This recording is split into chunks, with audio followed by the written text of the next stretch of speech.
Good day, Ms. Arispe. This is the presentation of Group 2, which titled The Los Sabongeros.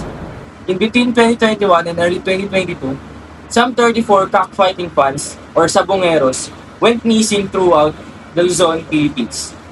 The majority of them last appeared heading out of the cockfighting pits or private games, particularly those attached to online sabong.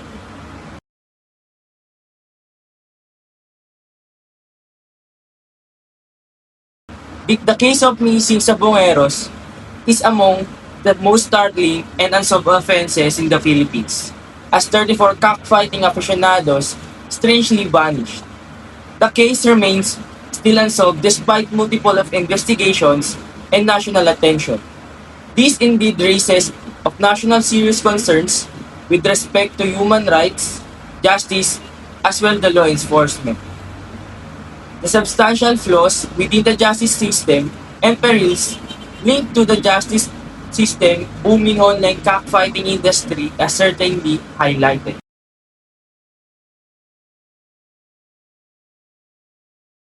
The missing cases of the Sabongeros is one of the shocking missing cases that happened this year 2021 and 2022.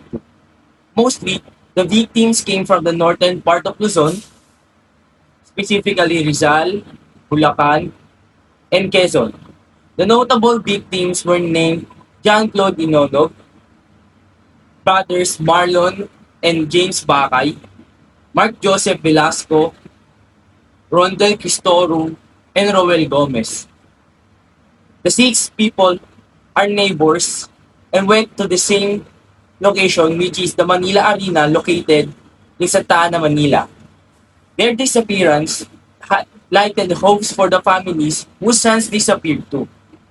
This case was under the National Bureau of Investigation, Philippine National Police, and the CIDG unit, which together they combined their all information, skills, knowledge, and power to seek justice.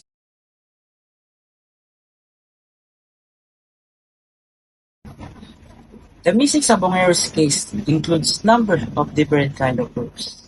In a secretly taken video, suspect handcuffed one of the victims and escort them. CCTV footage caught the kidnapping, as well as all the suspicious vehicle that escaped. Lumabas ng Manila Arena. Pagkatawid, sinundo siya ng isang kotse. Nakabuntot sa puting FX ang kotse na sinakyan ng lalaking lumabas sa sabungan. Pagkahiwalay na CCTV camera sa barangay 880. Witnesses testified that the kidnapping occurs according to the some of them. Keep this as strictly confidential. I know what happened to the missing persons in connection to the Sabongeros. Kidnapping call evidence was provided in a greater amount. Involvement one of the part of some policemen also was able to discover. The profiles of the suspect were then released on behalf of the authorities. At least, investigating reports and documentaries revealed the truth of the matter. The several reports and documentaries then advocate towards justice.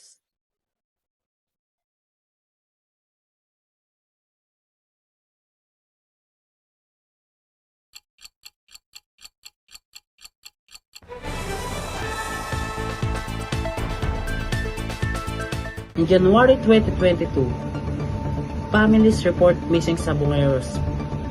Media and the public start to take notice as more cases are reported. In February 2022, Senate hearing held. A Senate investigation is launched. Eyewitnesses testified that some victims were taken from the Manila Arena. There's a CCTV footage emerged. The footage shows suspicious vehicles leaving cockfighting arenas is released.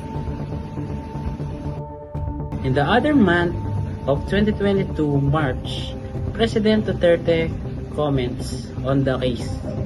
President Rodrigo Duterte orders authority to act on the case and suspend online cockfighting operations. In the mid to late 2022, some suspects, including police officers, are identified and charged in connection to the abductions. A secretly recorded video surfaces showing a victim in handcuffs being taken by unidentified men that leads to composite sketches of the suspects. In December 2022, charges are filed against 5 policemen for the abduction of John Lasco and 8 more suspects linked to the other disappearances. In the modern day, 2023 and 2024, ongoing investigations were dropped or remain unsolved. Families and advocacy groups continue to call for justice. And some media coverage continues, such as GMA News releases an investigative documentary titled In Search of the Lost Sabongeros, spotlighting new leads and public awareness.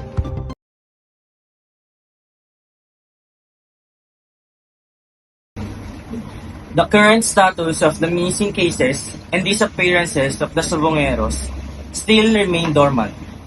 The law enforcement agencies involved in the investigations still do their best and strong evidence and information.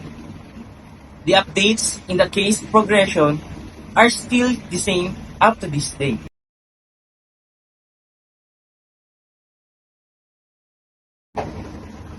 The technique that was used in investigating are witness interviews.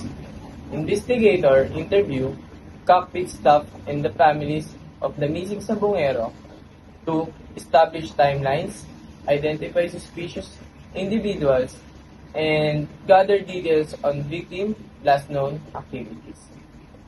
And the next technique, digital forensic. Authorities use IMEI tracking to trace that Sabongeros phones and review online activity, such as e-sabong transaction and ATM withdrawal to build a digital timeline. The next technique of investigation is CCTV surveillance footage. CCTV footage is help to identify vehicles and license plate number leading to person and interest, capture moment and verify timeline, and visual confirm abduction. The fourth investigation technique is reward system, offer money for information and encourage public cooperation, and tips for insiders and gather information.